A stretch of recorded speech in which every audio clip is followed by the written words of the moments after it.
garantiti a parole, abbiamo trovato una fortissima disponibilità da parte del ministro Cancellieri, del vice ministro Ciaccia, però dalle parole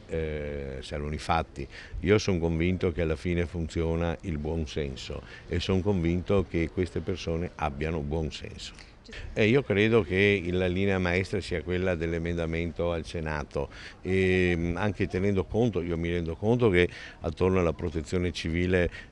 ci sono stati dei fortissimi problemi, ma qui non siamo a Roma, qui siamo nel Veneto, in Friuli, i due commissari lavorano gratuitamente, le strutture sono pagate non dallo Stato ma dalla Regione e quindi tutti quei problemi che in altre parti del territorio nazionale abbiamo si sono verificati e qui non ci sono e non si verificheranno. Per cui anche per questo credo che il buon senso ci porterà alla fine a vincere.